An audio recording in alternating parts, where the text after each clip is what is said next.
Varsity Club, welcome back to another classic. Hey, look, it's been a couple of weeks, and honestly, I owe you guys an apology. I'm sorry. I've been debating on whether or not to make this video, but when I look back at it, I just feel like it needs to be done. You guys deserve an update. Put it simply, my childhood dream is over, and I've left you guys in the dark. That's my bad. This year's been a pretty wild one for me, and look, I left my job back in March after dealing with a boss who was being incredibly petty to me and treated me terrible for a year and a half, and the reason was literally didn't want to be his friend. I just wanted to do my job. I took some time off, as obviously a lot of you guys know. I quit on my son's birthday, and that was great to spend the entire day with my family at the zoo, but I had a couple of companies approach me for a job pretty shortly after, with 2K being one of them. And if you guys watched that video, you know that ultimately I took that job at 2K, but I had two main things or stipulations before I accepted that offer. Those things were, one, I wanted to work remotely because my wife and I have dreamed of living in Charlotte, North Carolina. It's a lot closer to home. It's a really cool area. They have sports teams for the kids to be able to be around their entire time when they grow up. There's just so many cool things about Charlotte. So that was number one. And then the second one, you could argue, is probably more important to me personally, is just I wanted to be able to create my content and not have it interrupted, inhibited, whatever words, big brain words you want to use. I didn't want my content to have to change because I worked at a company. That was a major thing for me. It was massive to me that when I joined 2K, that they were hiring Doug Vini, my government name, not GoodGameBro, the company that I've worked really hard to build for the last 7-8 years. Content creation has done super well for me over the years. It's opened up doors that I wouldn't even imagine, whether it's YouTube and the different channels that I have here, or Facebook gaming, where I live stream 6 days a week.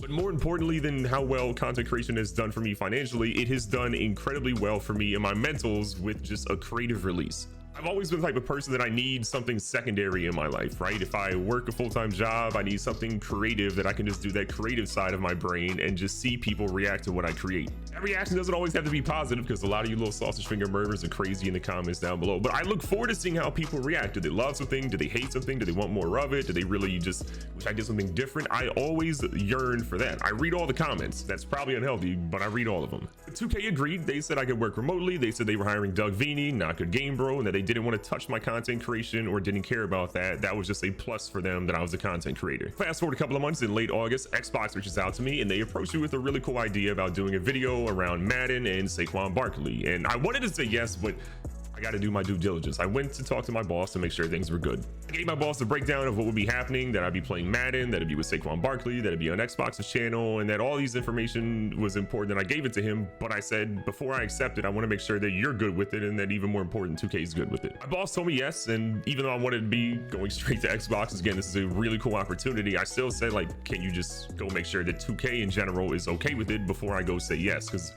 I'm not trying to get fired. I hadn't heard back, so a few days later I follow up. He told me that things were good on my side, there were no issues, so I gave Xbox a thumbs up. I went to Saquon Barkley's house. We flew out there. It was a couple of day thing. We recorded the video. It was great. Honestly, I'm really proud of the video. If you haven't seen it, look up Xbox, look up GoodGameBro and Saquon Barkley.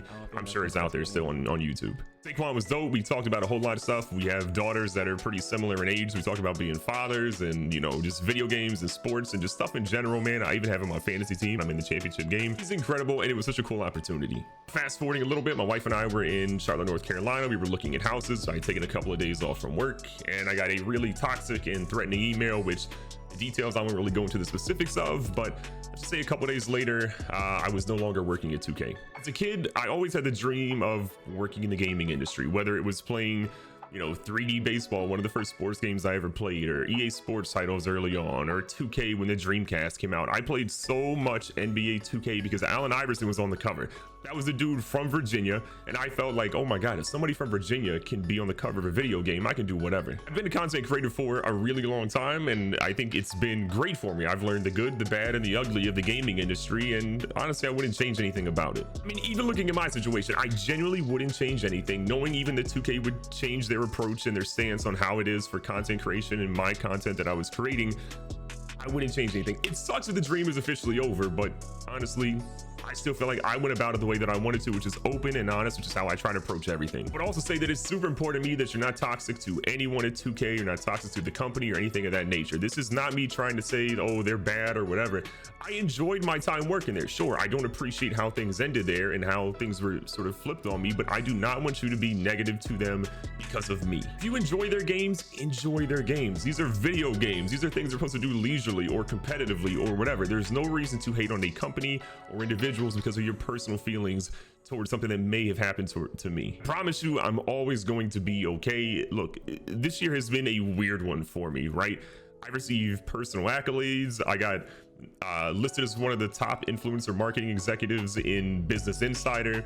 I've been interviewed by Forbes, the BBC. This has been a wild year for me personally.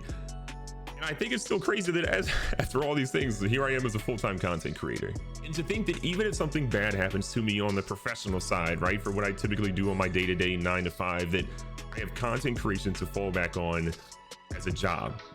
That's an incredible luxury that I don't take lightly. As much as I talked about being open and honest, I think one thing that I haven't really done with you guys on YouTube is create sort of the personal videos. I get stuck in this rut where I'm creating franchise videos or career videos or this video or that video, and I forget about it being a YouTube channel, give you guys a personal angle too. And honestly, going into 2022, a big goal of mine is to change that, is to be a little bit more personal, provide you guys with some updates, do some different style content that is still within things I think you'll enjoy, but isn't just the same sort of monotonous thing for me over and over and over again. You're probably wondering like, okay, GGB, you've given us a timeline, but where have the videos been the last couple of weeks? Well, I can explain. Within the last few weeks, I got the Rona and it put me out for the count. The first couple of days were rough for your boy. I've been personally vaccinated since May, but there was an outbreak in my kid's daycare, and despite all the precautions that we take, wearing a mask all the time, Omicron, this stuff is wild out there. We ultimately got the Rona, 3 out of 4 of our family members, and it was tough for a little bit. But now that we're sort of finishing up our quarantine, we're in a good spot. The family's healthy, everybody's doing good, the kids are feeling great, I'm feeling great, the wife is doing well. We're in a good spot. The good news is I have a few videos I've already been working on with my editors that I have cooked up for you guys. So starting tomorrow, these videos will be back in their pretty normal cadence. But I just felt like before I dropped any of those videos, just coming back out of the blue, I needed to give you guys an update, or else you're like, why does this dude just disappear and come back and didn't say anything? As for the future, well, believe me, things are going to be good. The channel's good. I'm still going to focus on dropping a ton of content for you guys. And you've got this channel. You have more Good Game Bro, which features NBA 2K, MLB The Show, and probably some other sports titles out there that are non-football.